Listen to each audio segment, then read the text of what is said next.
A paz de Cristo, queridos. Que o Senhor nos abençoe grandemente.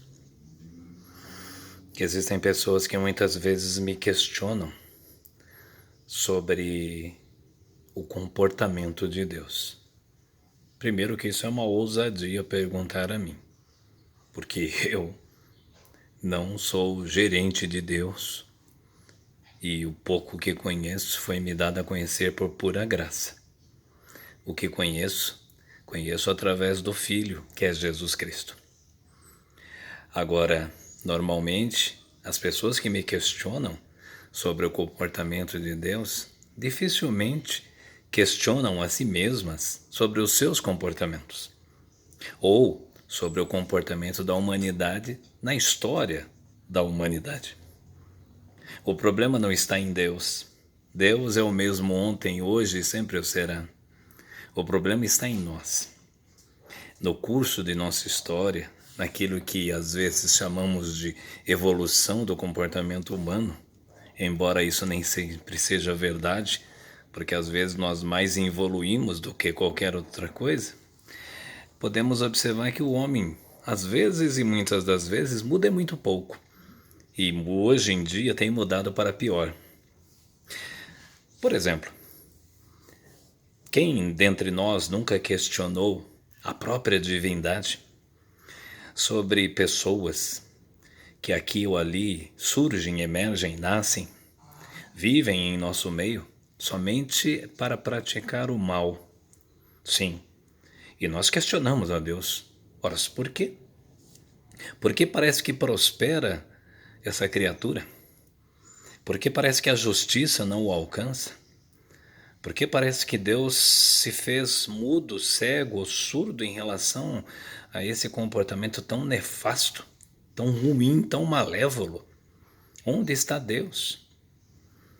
Sendo que muitas das vezes o surgimento de tais pessoas é próprio e pertinente ao próprio comportamento humano, nosso. Nascem do nosso meio. Mas nós nos esquecemos de que Deus é justo, bondoso, longânimo, misericordioso. E não raras vezes e normalmente sempre, Ele deixa tais pessoas viverem, dando a eles as oportunidades todas possíveis para que haja arrependimento, para que haja cura. Enfim, se não se curam, se não se arrependem, cumprem-se sobre eles as palavras que dizem. O próprio Senhor nos fala, o livro de Provérbios declara que o homem, muitas vezes repreendido, que não dobra a sua cerviz, que não se curva, é cortado de repente sem que haja cura. Escrito está também na Revelação que há caminhos que para o homem parecem direitos, mas o fim leva à morte. Enfim, também está escrito e revelado que tudo aquilo que nós semeamos, nós colhemos.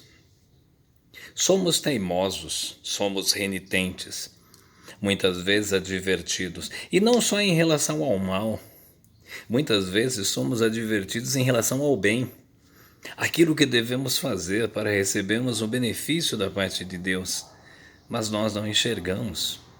Nós somos relutantes até mesmo para receber a bondade de Deus, muitas das vezes. É o caso de Naamã, o capitão, o general do exército sírio. Era um homem leproso, embora gozasse de grande prestígio e fosse líder dos exércitos do rei da Síria, um império à época. Era um homem leproso, doente, moribundo, desprezado, desprezível. E Deus fala com aquele homem uma vez através de uma menininha lá na casa dele, uma menininha israelense. Olha, se o Senhor estivesse lá na terra de Israel, certamente lá existe profeta, haveria cura. E ele reluta, a minha cachorrinha. E depois novamente ele vai até o profeta e o profeta diz a ele: olha, vá. Quer participar, gente? Olha aqui, ó. Vá e nade, mergulhe 7 vezes no Rio Jordão e você será curado. E ele reluta. Por fim, um escravo dele diz: escuta, Se houvessem pedido algo tão difícil para você, você faria, entra nessa água de uma vez, e até por fim ele entra e é curado. Assim sendo, queridos, o problema não está com Deus. Seja nos caminhos em que o homem promove o mal, seja nos caminhos em que Deus quer promover o bem na nossa vida. Os relutantes somos nós. Os teimosos somos nós. Os duros de coração muitas vezes somos nós. Os difíceis de ouvir a voz de Deus que diz, escuta, vá por este caminho, tome aquela vereda, não faça isso, pense melhor. Somos nós. Que Deus nos faça alcançar espírito de sabedoria e entendimento, para que possamos ouvir a voz de Deus e obedecer, em amor. Não obedecer doutrinas humanas, preceitos de homens. Não, isso daí é tolice da mente de quem ainda não entendeu o Evangelho. Que nós sejamos sábios em obedecer o amor. Porque quem obedece o amor anda na luz, e quem obedece o amor e anda na luz é abençoado. A paz de Deus.